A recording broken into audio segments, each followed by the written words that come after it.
Guys, just while Willem's getting this up, I got asked in the break around the exponential Africa and children. And what's quite interesting is that if you take the crowdsourcing concept, you'll actually see there on the forms. Remember I said to you this morning, for those of you here this morning, like there's no run to the back of the room, there's no discount. It's even more or less formal. We don't even know how to run the course. And what I mean by that, we seriously want people's feedback. Like, what do you think children would want? Would they want 2 hours? Would they want a day? Is it better to do it on a Thursday and miss school? Is it better to do it on a Saturday? All that we feel very strongly about is that children should be given access. Is that fair? So if you can kind of give us feedback around what you think, and when I say us, I probably shouldn't use the plural us because it's got nothing to do with me, but Willem, just on the form there. And the other thing is, someone asked me around the 4-day event or workshop, I think it's all a work in progress. I think in simple terms, the best way I'd describe it for Willem is that, and he said it earlier, but I'm really repeating it just for emphasis, is that he was part of Deloitte's, he was part of the consulting environment, and he really just wanted to get in, basically in the real world, because he saw there was such a need to actually help people, real entrepreneurs doing real things. Is that fair? Sure. So it's a work in progress. But yeah, fill in the forms if you're interested in more stuff. You'll be part of the solution in creating that stuff, if that's fair. Yeah. Is that cool? Yeah. Anything else? Yeah, well, so maybe, Thanks, Scott. Thanks for that. Maybe to say that the way that we think this should happen right now is in more sort of school kids language, give them what you've been experiencing up until now. So awaken. And then to say, right, so you've heard about 3D printing. Here's an entrepreneur that runs a 3D printing shop, and he's brought his printers. And you can see that they're busy printing stuff right now, and he'll talk to you about the design and how they're using metal to print now, what they think about molecular manipulation, printing food. So that kid sits there, and he's not hearing stuff that he hears in school. He's hearing stuff about the real world where actual people are running businesses like that and saying, yeah, cool, for an hour, get the guy out, get the next in. We've got a lady that does algorithms. She's coding automation, and she's eating banks bit by, like a Pac-Man, right? Like bit by bit by bit by bit. And all these processes where there are hundreds of people sitting doing recons. She's saying, but that's a repeatable thing. And if it's repeatable, a machine can do it flawlessly. So let's build an algorithm for that. So let her show up and show some algorithms. Maybe they build a small little algorithm that does 2 stupid things, but it opens their minds and plants the seed. Then bugger off. Then the next entrepreneur comes. They say, drones. What fly drones? We bring the VR guy, and then we combine them.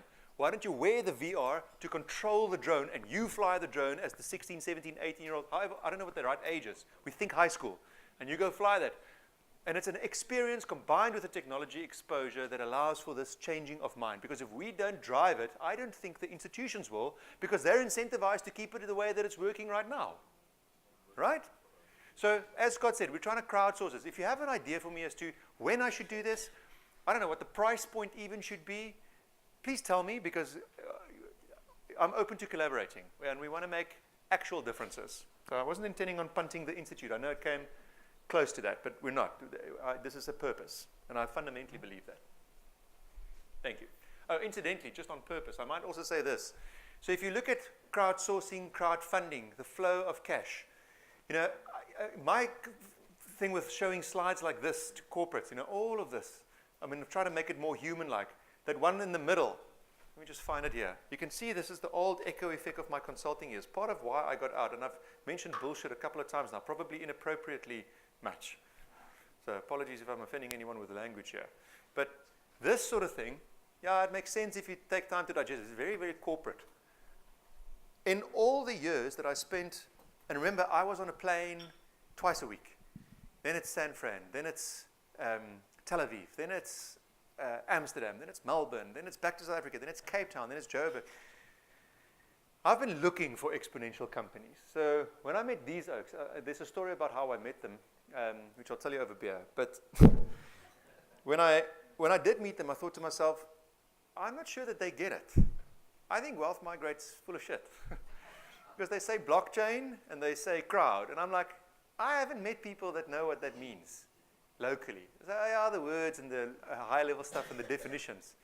So the chairman said to me, come to our board meeting. And I thought, okay, I'll come because I owe his daughter a favor. And so I went. But I had mates from Brussels flying in, and we're planning their wedding. It's going to be at Meerlus, so I've got my hands full. I don't want to actually go sit at this stupid thing. So I said to them, don't worry, man. By the time you do land, I'll be home. Don't worry. Okay, I'll come. Okay, so I go and I sit there, and they start talking about the technology that they're busy deploying. I think, I think they actually get the crowd. And then Jaco gets up and he says, let me show you the blockchain. And he opens up a live blockchain thing. And I'm like, most people in South Africa don't even know what the difference is between a Bitcoin and an altcoin, or what an altcoin is. Never mind that there's a difference between cryptocurrency and blockchain. And these guys are running a live blockchain thing. And there it switched for me. I got home that night at 10 o'clock. I stayed for the whole board meeting and I said, I'm involved. Let me be involved in this. It is an actual exponential tech. And here's the thing. If you looked at some of those examples that Scott mentioned earlier, you saw Uber. When do you get involved? You don't. Only you get involved when that thing lists. And some of the mates that were included in, sort of the fundraising around it, or initial investors. These oaks are actually opening it up. So can you imagine a crowdfunding company being crowdfunded by all of you? Can you imagine the story that you can tell worldwide about that, A? And B, if you're more commercially minded, if you got in before the thing went public, which is effectively what they're busy doing. So selfishly, that's part of why I'm here, over and above the fact that it prickles my enthusiasm around shit that I've seen all over the planet that I think is bloody magnificent for a South African company. Yeah, man. Yeah, we don't need to stand back for California. Stop that. Okay, so that's actually, Scotty, well done. Let me just ask this. So making it more conversational, I've got a script here, but I'm happy to go off it, as you might have noticed. Where do you want me to go with this? Are there questions that are burning? I've been accosted a little bit here while I was drinking the coffee. Billy, you got a question that you want to forward? Sex. No, thanks. What? We still technology on that because there was something on conference that blew my mind. I'm like, wow. So Did you say sex? Yeah. Take your time. Maybe I collect the questions and I choose which one I answer. Do you mean gender or do you mean procreation? Is Demolition Man coming true? There are so many grammatical mistakes. So, Do you know the movie? okay, no, I made another joke there. But anyway, Demolition Man. I don't know the movie actually. Inside of the sexual intercourse space, all right. So here's an interesting couple of things to string together. In population areas or population jurisdictions where there's running water, electricity, and shelter more readily or affordably available, birth rates go down. And so there's a correlation between education and birth rates, but it's inverse. To the extent that the highly evolved education jurisdictions have negative growth rates in population size. There were official programs in Singapore to get people to, sponsored by the government, sponsored to date with a view to leading to sex, with a view to leading to birth rates increasing. So it's already something, all of this advancement of the human race and the things that we can now have on demand and, do I still get married? I mean, just to show you this, I'll blend a couple of themes into the answer and then you can decide the outcome by helping shape it. But where's my digital biology? Yeah. Here's a company that has figured out that telomeres at the end of chromosomes cause aging, because telomeres slow down the rate and the frequency of regeneration of cells. In plain people's language, that means aging. If you don't degenerate fast enough or that pace slows down, you age. And so this is a big data digital biology company based out of La Jolla, actually by one of the founders of Singularity University, that have said, as a shareholder mandate, formally make people that are our customers live to the age of 160 years old in this cycle. So not in 20 years from now. Obviously 20 years would have to go by for you to get to there, but in the customers that we have now, do that. And there's billions of dollars behind this endeavor. So if you just page back a couple of paragraphs, you find that we're talking about manipulating disease out of it, perhaps improving humans, the regulations start to catch up, we can get rid of the terminal diseases. That leads to living longer. Now, if that does happen, it means probably not only from an education perspective, I might have to retool because I thought I would be a doctor or an engineer, but now I can be a doctor and an engineer because I don't live for 480 paychecks and then retire and then have 240 paychecks that I have to go fund out of the initial 480 that I had as per the normal, work 60 years, get a Rolex kind of vibe. Now I might live to be 120, so I've got 480 paycheck periods coming, not earning anything, and I only had 490 to pay, so I can't retire. So I've got to live longer now. I've got to have a second career. So maybe it's not doctor or engineer, maybe it's doctor and engineer. But then, of course, those fields would change, and perhaps what the job spec then requires might also change. So Willem, here Sorry, on, just this, which puts an entirely different spin on I do until death do us part. Because I thought that was going to be 65. Now if I'm going to be 160, I might want to relook my options a little bit. Term contract. I will marry you until I'm 80, and then we can put or a call option, we can renegotiate. And what's that going to do? Okay, anyway, for the sex side, you can imagine. so there are two questions here that sort of follow onto each other, which is, how do you foresee the economy changing to adjust for the mass job losses due to robotics and automation? Okay. And if you think lawyers, teachers, and doctors will no longer be needed, what will the new professions be? Now, that is a brilliant question. And let's look at something that I have that touches on this. Everyone knows these companies. Scott spoke about them. So as you can see, we haven't even gone through a third. Can you understand why we say this should be a course that you come to and you go through this thing systemically? We're just trying to give you as much as we can in a very short space of time here. So these companies disintermediated the traditional middleman and broke the value chains. Craigslist got rid of the classifieds, iTunes got rid of the record labels, and everyone knows what the other two did. Now the other two, there's a whole bunch of things about their growth rates. Here's a staggering thing that I came across around the Uber growth rate. So this is the number of new Uber drivers added to the partner driving network in North America per year. This is not the total. So in other words, it went up and it went down. This is the growth rate, so the new number added. So there we still added, but we added less than the one before.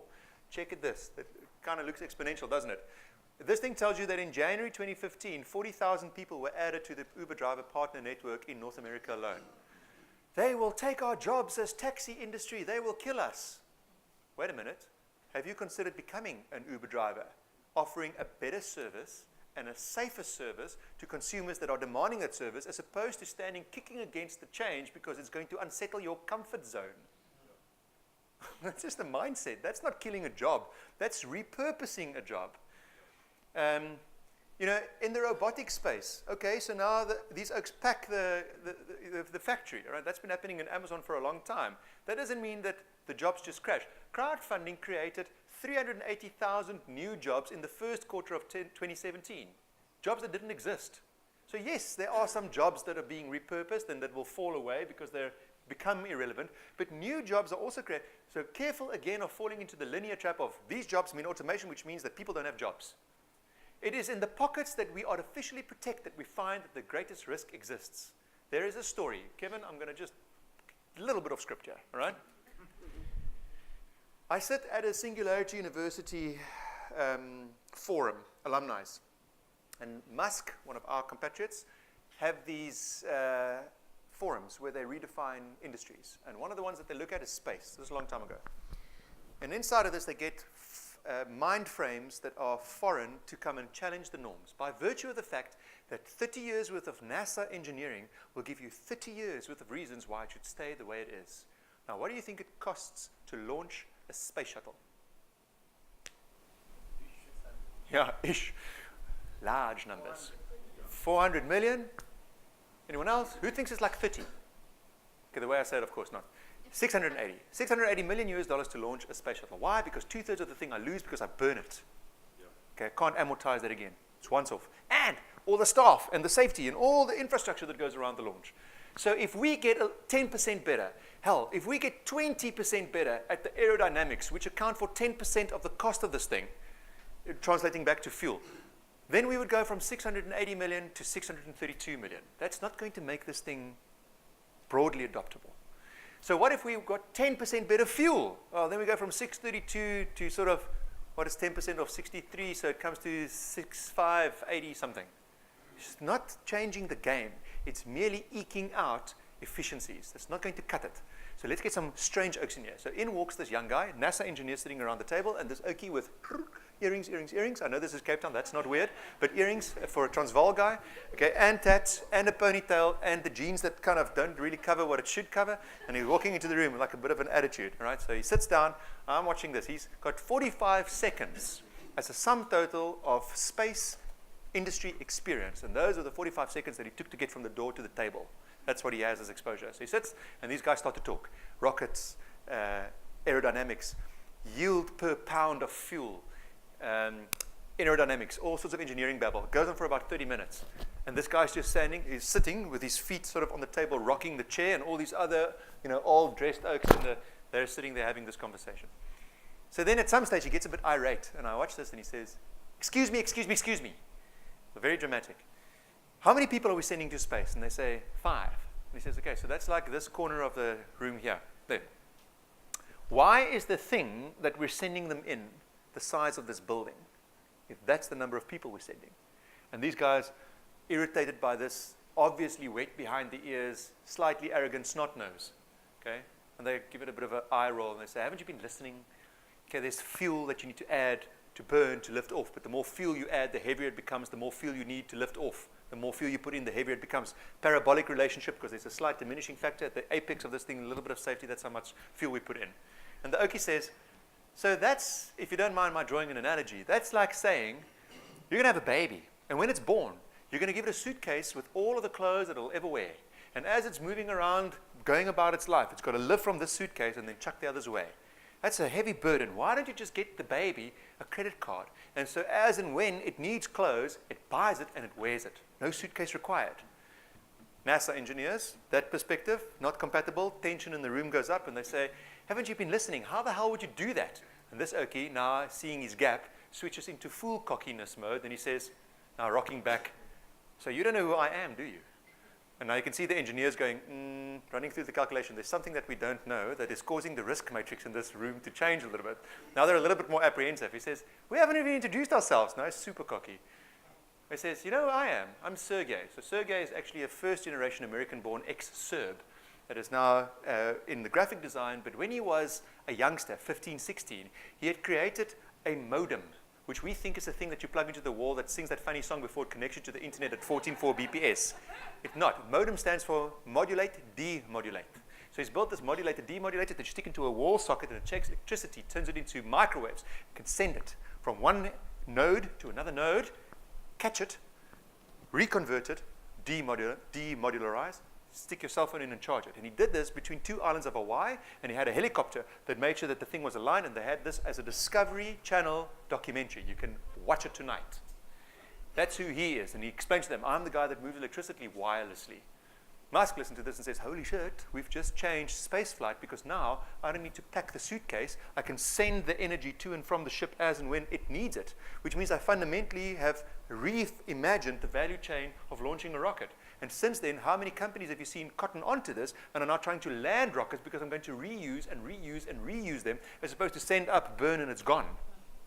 Send back a capsule with 3 people in it. Land it in the ocean. No. Land the entire thing because I'll use it again. Okay, so that's one thing. Second thing, so bear that in mind. I can now send the energy as and when needed, making space travel a hell of a lot cheaper. Amortization of the infrastructure looks different. Second thing, the sun hits the earth with enough energy in 7 minutes to account for the sum total of all of our non-renewable resources. 7 minutes. It's an abundant source, not going to burn out in our generation, or if you ask me, in the way that our species currently looks. It'll be thousands of years. So, if all of that energy source is available, why aren't we harvesting it? Well, up until now, spaceflight's been a bit heavy to get out and pick it up and come back. And how would you do that anyway? So we're now building solar farms, the likes of which I showed you a little bit earlier. But what if we could build a farm outside of the atmosphere? Okay, because inside of the atmosphere, you've got atmosphere in the way, 7 minutes we don't fry because of the interference and the isolation that we have, and day-night, and cloud cover, and breakage, and theft. Becomes too much of a thing. But what if we sent something out, built it out there, harnessed it, and sent it back? Subsequent to the Ukraine being invaded by Russia, there was a trade embargo imposed on Russian technology, Russian companies, obviously including technology companies that provide services to US state-owned enterprises. Post the moon landing and the Cold War, nations have been collaborating in getting to space. 40% of what NASA uses, argument's sake, as service technology to launch rockets comes out of Russia. Now, can't do it anymore. Sanctions. So Musk gets in the car, drives down the road, Singularity and NASA share one of the campuses, drives around and he says, bad news, good news, NASA. Bad news, you're a rocket launching company that can't launch rockets anymore because you can't use the service providers that you use to perform the task. You're going to have to find someone else to do this for you. That's the bad news. The good news is, Here I am. I've got a space company. But I want to renegotiate the payload that we send to the ISS, because on the way I want to build a space station. So now, building a space station, a solar farm in the atmosphere that can harness the power of the sun, unencumbered by ozone and atmosphere, which saves us from frying. So the full brunt of those 7 minutes, put it wirelessly to wherever I want on the planet. And then what did you see him launch? I think it was 2 years ago, or just shy of 2 years ago? Batteries. Tesla wall power. What's it called? E-wall. Power wall. It's a Panasonic battery, really, but it's under the Tesla brand, which means it rolls out, and he's building gigafactories around this. So now think about this. Stand back. Harvest, distribution, storage. That's Edison, California, or ESCOM. One of the first things that happens subsequent to this is Edison, which is their ESCOM, puts a regulation in place. Again, the regulator wakes up and says, ooh, illegal to take your house off the grid. Can't do it anymore. You can harness your own energy and then put it back into the grid, but we have to resell it. You can't resell it. This allows two households to be next to each other, unconnected to a state-owned grid, and share the electricity if, for instance, one doesn't have the resources to build the battery. So you buy the battery, I buy 10% of your battery because I can't afford the whole one by myself, and we can wirelessly transmit between us. In fact, we can wirelessly transfer to anything that needs energy. What doesn't need energy? Right, back to the question on the jobs. So if 280,000 petrol jockeys are in South Africa unionized, which means it's illegal to build a petrol station without having a petrol jockey employed there. That's great. We protect their jobs. We're also isolating them from the effects of this and forcing them to also change where they participate in the value chain through upskilling or de-skilling the current crap that they know and put new crap inside of their head so that they can actually actively participate. Because the unions isolate them. What happens when everyone drives around the petrol station because we can get our sun power to fuel our cars, if we still use cars? Then 280,000 oaks have been precluded from change by virtue of trying to do good. Short-sighted. That's why we have to be aware and then involved in policy. So jobs will change without a shadow of a doubt. Jobs that we know currently will fall away. But the rest of the game doesn't stay static. Inside of that game, there are other rules that change that create new jobs. Someone asked me around teaching a little bit earlier. Well, people will always need to be taught, but how they are taught are different. Okay, so now you can either sit and wait until the teaching train arrives for disruption and then go, oh, no, I'm out of a job. Or in the meantime, you can start to experiment with these things, become aware. Get into the community of people that are busy changing education and then say, perhaps I'm one of the engineers that offers a solution to everyone to get change. And then I'm not a teacher anymore, but I'm a teaching engineer of the future. Now that is a mindset difference. And the difference between the people that make it and the people that don't will be that openness to embrace the change as opposed to trying to regulate it and stop it from coming. Last point on this, trying to stop this revolution is like standing in front of the ocean with a broom in your hand, sweeping back the tide of the ocean. Good luck. It's bigger than all of us.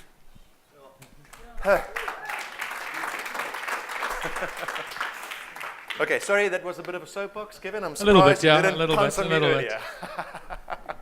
More questions? Before we sort of dip back into the script, I think it's become largely irrelevant, the script. We can do this. Where are we with conversation. renting AI? Can I come back to renting AI? Ma'am, you had a question during the break already. On the cell phone, I'm just thinking about putting the whole of our deed registry on the blockchain so we don't have this once own 80% of the land. Ma'am, you just said a word that I like to challenge. So that we don't, just say that again if you don't mind, that the who doesn't have a challenge on their land? The whites. Well, it's just these people that open their mouths and say certain population groups Sure. own huge Okay. percentages of land. So if we could have some real statistics of what's really going on. Yes, real statistics. I challenge the word population groups. I'm so glad you used that. What is white? What is black? Anyone care to venture? Ooh, it's South Africa. We can't talk about this. Luckily, I'm outside of corporate, so I'm ready to roll on anything. I beg your pardon? No. Okay, so I don't mean why do you look a certain way. It is created by the melatonin, amongst other variables in your body, yes. But can you define for me, for the purposes of, let's say, something that touches all of us, black economic empowerment? What is black in that definition? What does it mean? How do I prove it? You're afraid of Jacob Zuma. Let's not go totally political. I'll do that with you over gin and tonic afterwards, ma'am. I'm going to love that conversation. But in the meantime, empirically speaking, from a data perspective, being rational human beings, let's not get emotional about this and dip into the easy trap of politics. Let's just say, what is it that I need to comply with the law to be a part of, I don't know, MTN's latest share issue? that is for black people? You need to be black. But what is black? Because your ID book doesn't differentiate anymore. It used to, not anymore.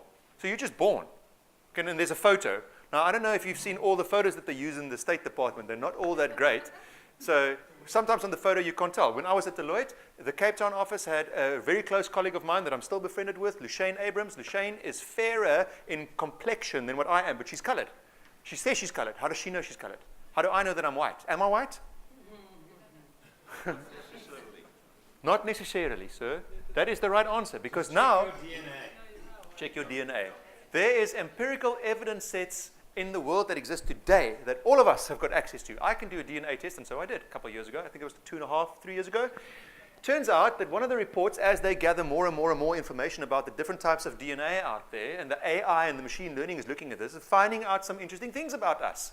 So I asked for my ancestral report. In fact, I didn't ask it. It emailed me and said, we have your ancestral report. Would you like to look at it? I said, yes. Let me have a little look-see. Where do I come from? So I have 3% African black genes in me. Okay, now that doesn't answer necessarily what it is defined, but consider that it is a certain data group, so call it triangle. So I have enough triangles in the makeup of my all little forms to constitute 3%. Now let me ask you this. Therefore, am I white, black, Indian, colored? Triangle, what am I? What am I? I'm still white. Not empirically. It's not hypothetical, it's empirical. It's data. So it's a sensitive topic, okay? So we're reluctant to talk about it, but the fact is that at some point society as a whole is going to mature to the point where we're going to have the data tell us. It's not like, sir, I'm going to use you as an example because you're such a lacquer oak. I know you came to talk to me afterwards. But it is a fact. Okay, but you haven't tested it. You don't know that. But I am convinced it's a fact. But your conviction is not a fact. Your conviction is a conviction. And as a society, it's going to take us into very difficult, I think, conversations because the data will enable it. Why did I start talking about this? There was deeds on the blockchain for population groups. I think the definition of population groups is going to mature to a point where we know what we're talking about as opposed to infer what we're talking about. I think that will change. And as a consequence, the downstream stuff that we base on that argument as a whole will also be subject to the same change and maturity in it, which I think is going to be great. It'll liberalize a lot of emotional conversation, make it rational. Sensitive topic. Where did we leave off here? Disruptive. I'll stimulate a little bit more and then prompt me with questions as we go. Everyone's heard of the Kodak moment, right? So Kodak failed and they bankrupted themselves. Do you actually know how? So big company, 144,000 people at one stage, $10 billion turnover per annum. That's pretty big. 2012, you could buy a Big Mac for a more expensive price than what you could buy a Kodak share with. Totally, the bottom fell out. How? Because they thought they were a printing and chemicals company. Printing and chemicals, ladies and gents. They thought that do you remember the era of the boo-boo bin for C&A, where you took the photos and you had 12 or 24 or 36, and then if some of them were a little bit out of focus, you could get a little discount because you didn't cost about $1 a photo, more or less. They said that we're not in that business. People will take photographs the way that we know they will. Here's the guy on their payroll, Stephen Kelly, made the world's first digital camera, which he's holding right there, 0.01 megapixels. And here's the equipment that you need to look at the picture. So there's the little value chain that he made, and the board looked at it and said, yeah, not going to work. No one's going to do this. That's not our business. Little understanding that perhaps all of this is also subject to exponential tech, and it will shrink, it will become cheaper, it will become easier to access, and eventually we now have companies that are being bought for over $1 billion when 10 people work at it, because I now have so many digital publishing capabilities on my phone, of which this is one, that I've got so many versions of the same photo that it takes me more time to pick the right version. And what did it cost me additionally? Nothing. Totally demonetized, totally democratized, totally dematerialized. In fact, check out what's happened to the industry as a whole. On the left-hand side, ladies and gents, the yellow line being the analog number of photos taken per year in the world. In 2011, it was already down to what it was more or less in the mid-60s, while the total number has just been increasing. It's only the aficionados and the hobbyists that still take pictures with old-school cameras. Same kind of thing happened in the SMS and telco space, right? So here's telcos and the number of SMSs sent in billions per day. Do you remember when Vodacom charged you 99 cents? So that's a rand an SMS. This is in billions. And there it goes. And it climbs and climbs. And then something happens and it starts to drop. If you look at the rest of this curve, that blue thing is now down here because WhatsApp and the introduction of platforms like it have totally democratized and demonetized that industry as a whole. And if you were billions and a rand per one, your income statement had a nice fat big piece of SMS revenue on it that now is Gone. If someone sends you an SMS now, it's weird. Right? Why do you send me on a platform? Why are you paying for this? You're stupid. Why are you doing that? All right? And of course, the way that this works in this space, and comes back to my point, Scott, earlier about Wealth Migrate, why I'm involved, right? So everyone knows WhatsApp, and then came iMessage. Do you want to guess the market participation stats of WhatsApp versus iMessage? WhatsApp has got 60% of the market. iMessage has got 30% of the market. Every other platform is fighting for that last 10%. First mover takes the bulk of the market. WhatsApp. And now what do they look like? They're not big companies. They're startups and they're semi-mature. We joke, we say that Wealth Migrate is not like APSA, hundreds of years, or it acts like it's hundreds of years old, and it's not a startup in a garage. It's kind of in that adolescent phase where it's still, it's starting to shave now and it's got a couple of bad skin marks, it's got pimples, so yeah, it's going. And this is the typical profile of companies like that. Here's WhatsApp, 5 years old at the time. 5 years old, 450 million users in 5 years. That's bloody astonishing. 55 employees, bought for $19 billion, of which the majority was in cash. And that gives you $345 million US value per employee working there. It's not a big company. It's tiny, but it's big, right?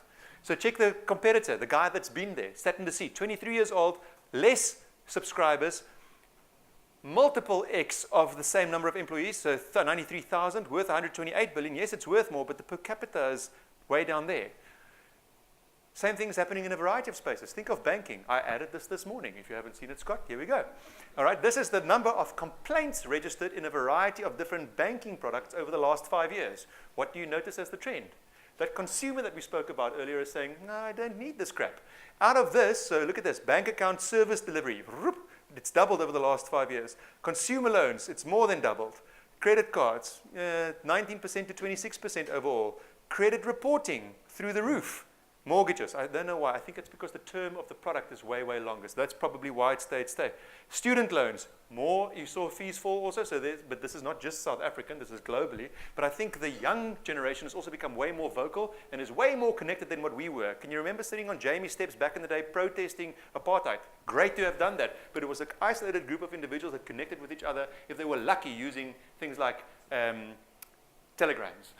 Okay? Whereas now, let's organize a movement, and in minutes we can rally 100,000 people. So I think that constitutes maybe the mortgages is flat because the millennials haven't been buying properties yet because they can't afford to and don't want to.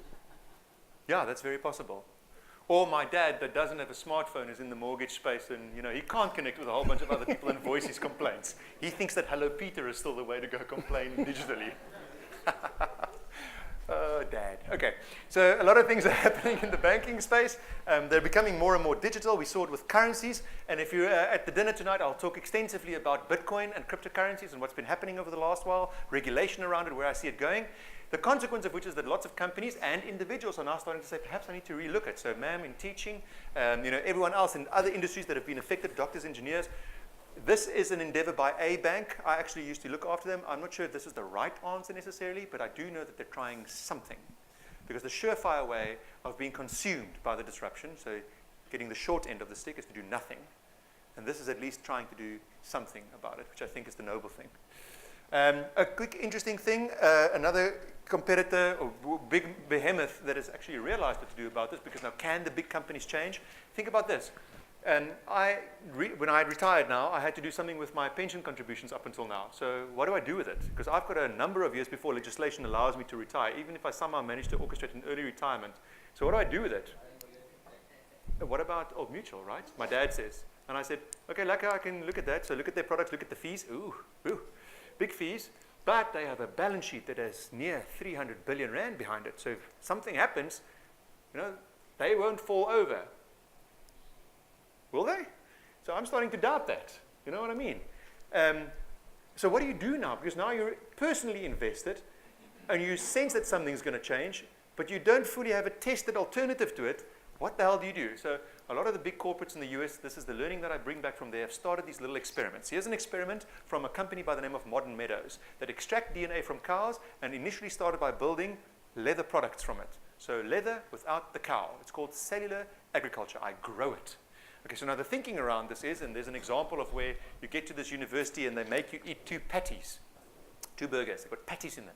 And the one patty has been grown using cellular agriculture technology, having extracted the DNA from the cow, and the other one is the one that we buy at Woolworths. And they say to you, here are the two. Can you pick the one that's real?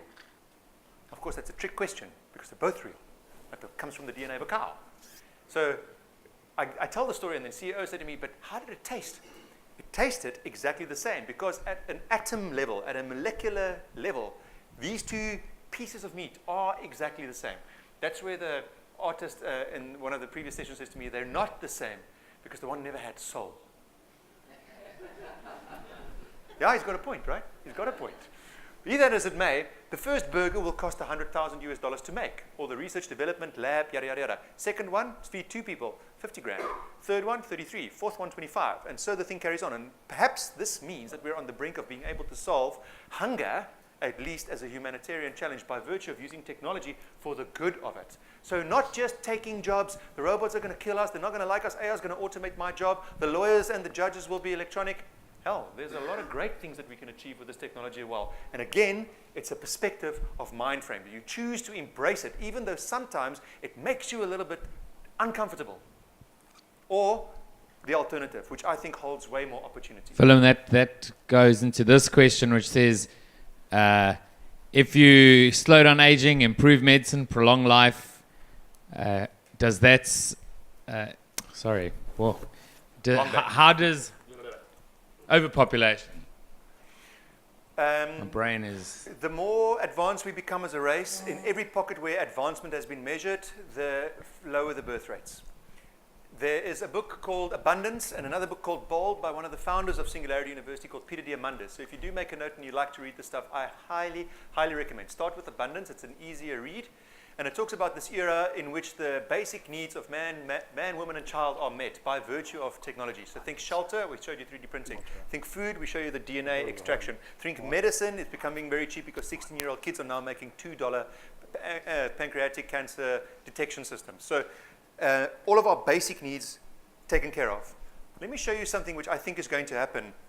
I know this might also be perceived as sensitive, but Peter Diamandis. Now, I hope that I've got the clip here. I'm going to go off screen.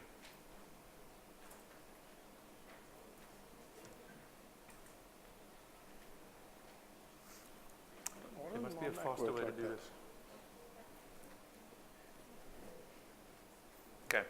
Bear with me for a sec, ladies and gents. This is an important thing. What that means, effectively, is that we're going to enter an era where there won't be have and have-nots. At least from the foundation of Maslow, we'll have haves. Then, I think, the future equivalent of the Gini quotient is going to be have and have a lot.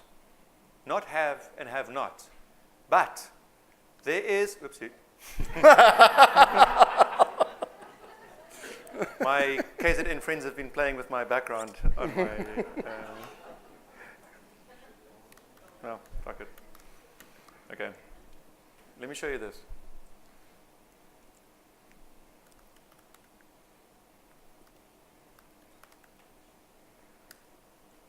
Right. Let's get the short one here. Play this. Getting grape and you will see what happens.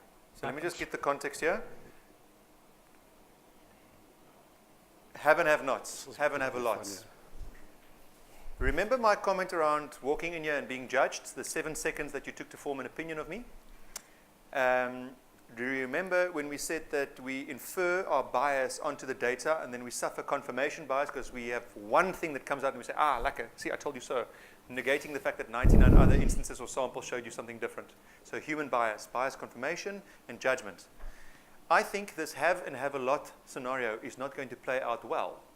I think you will have the human element enter that conversation or debate, and you will have a perception of inequality. You won't have actual inequality, you'll have a perception of inequality, and that is going to unlock quite vehement behavior, I think, all over the planet. Here is an experiment with 2 monkeys being asked to do a task. Subsequent to the task, they receive a reward. An important thing to notice is that between the 2 cages, there isn't an isolation barrier. In other words, the monkeys can see each other, and they have exposure to the reward systems deployed in each of their little ecosystems. translate that back for cash, have and have not. Watch this.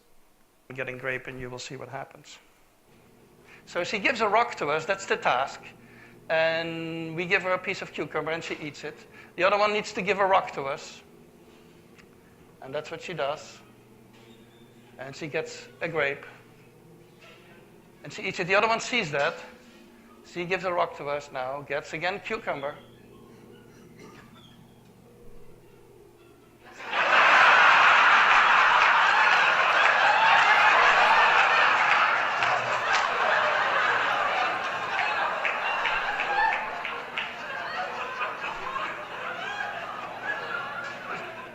She tests the rock now against the wall. She needs to give it to us.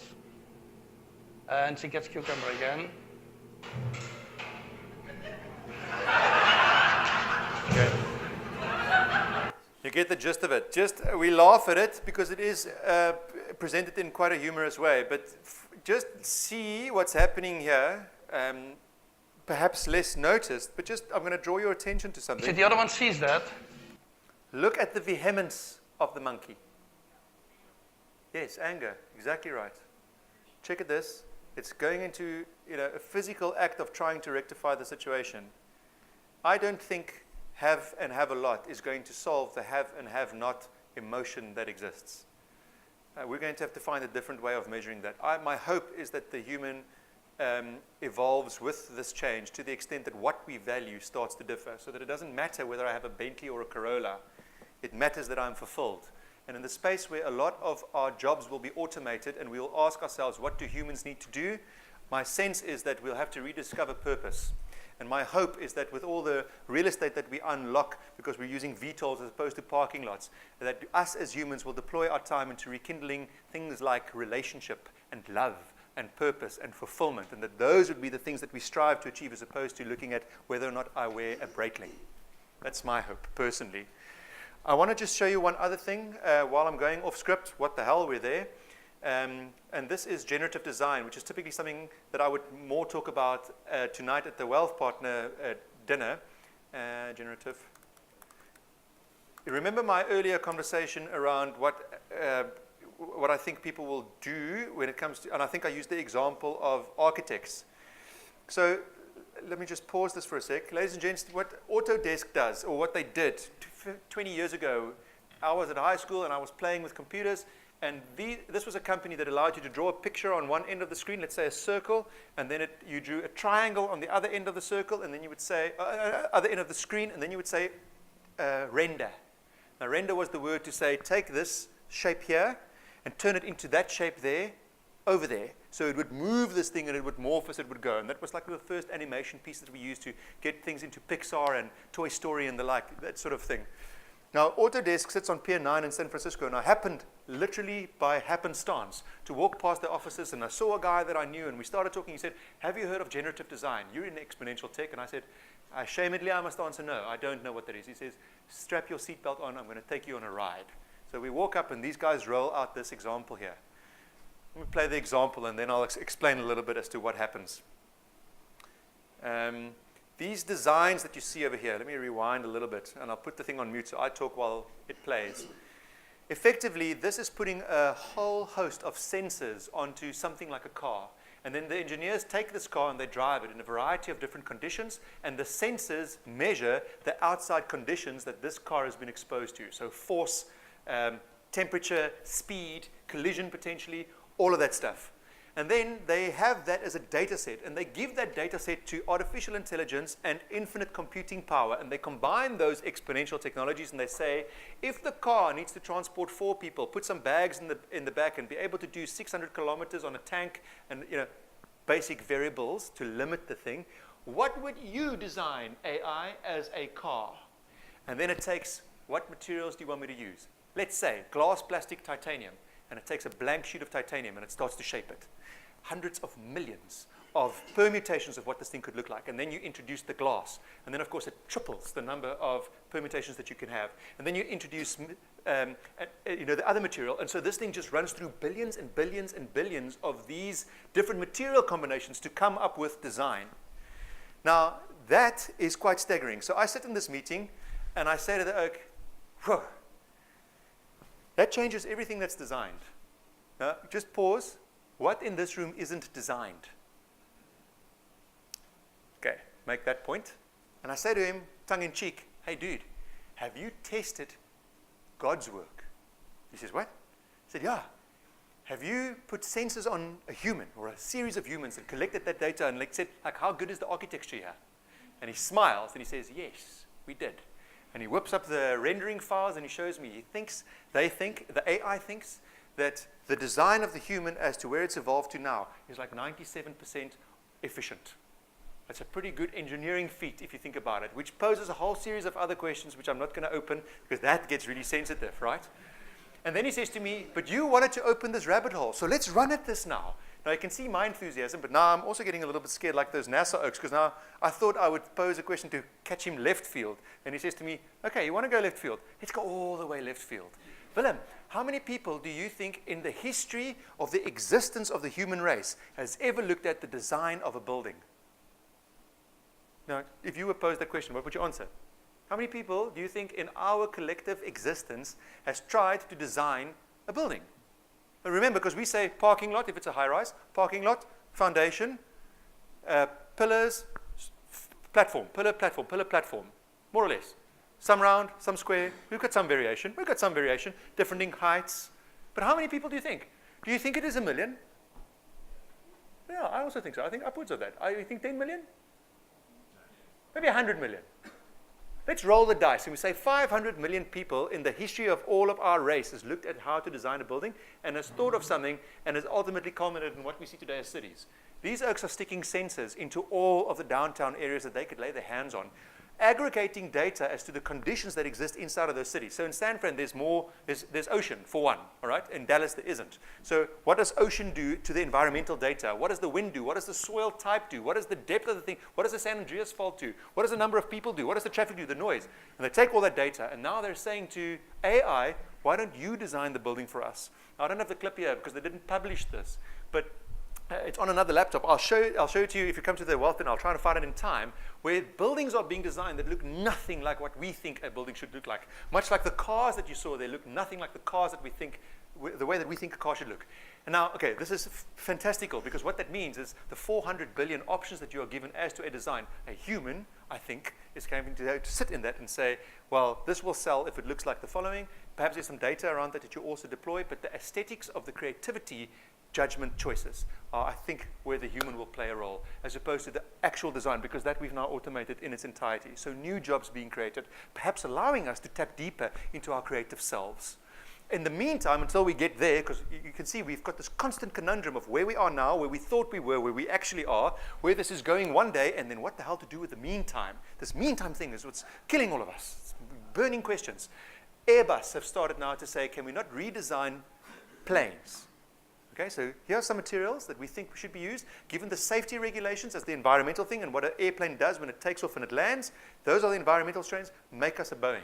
And the Boeings that are being produced now out of this sort of generative design application are 70% lighter than the Boeings that we used to have, which means the fuel goes down, the safety goes up, and the price goes down, making travel more accessible to all of us. So there's good things that come out of this. We need not fear it. We need to embrace it and find a way to harness it. I think I've stressed that point enough now. I'm not going to...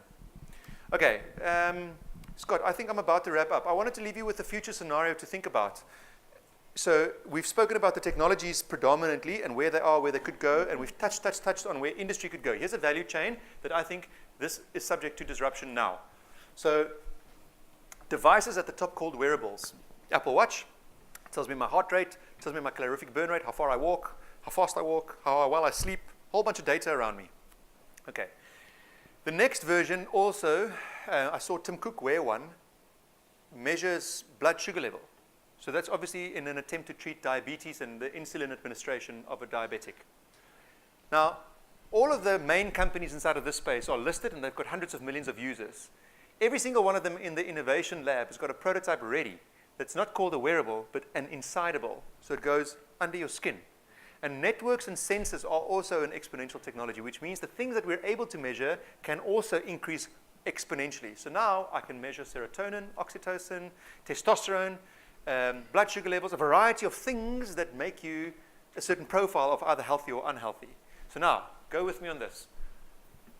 Incidentally, I'm involved in a life insurance company in San Francisco that doesn't use underwriting to measure risk. In other words, it doesn't ask you to fill out a form. Do you smoke?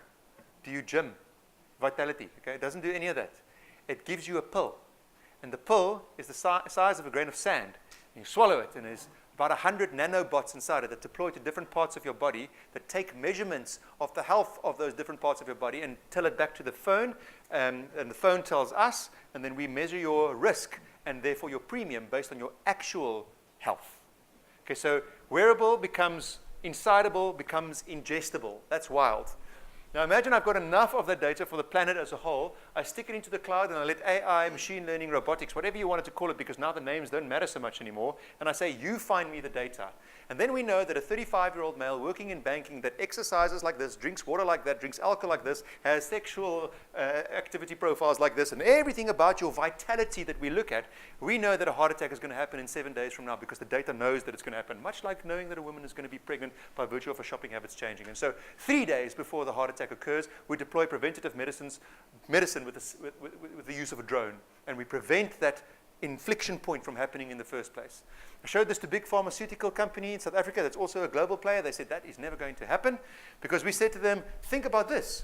All of your stores and your warehouses loaded with pills. Some of them sell, some of them don't, because you've been trying to do actuary data on what to stock. Perhaps you get rid of the real estate because you know what diseases are coming, and so you manufacture the pill on demand by 3D printing it. In fact, if you really want to be exponential, why don't you stop all of this value chain and you become a data company? Because this device will tell you when the consumer needs medicine, and you will email him the copyrighted IP of the concoction that goes into the pill so that he can print it in his house. How about that? And the oak said, that will never happen. And I showed him one more slide, and then he changed his tune. Because this, I took 2 days before actually walking into that meeting, and read the heading there, the FDA approves the first 3D printed drug. It's 2 years ago, 2.5 years ago. Because that was August of 2015, so 1.5 years ago. And that process of approval took 3 years.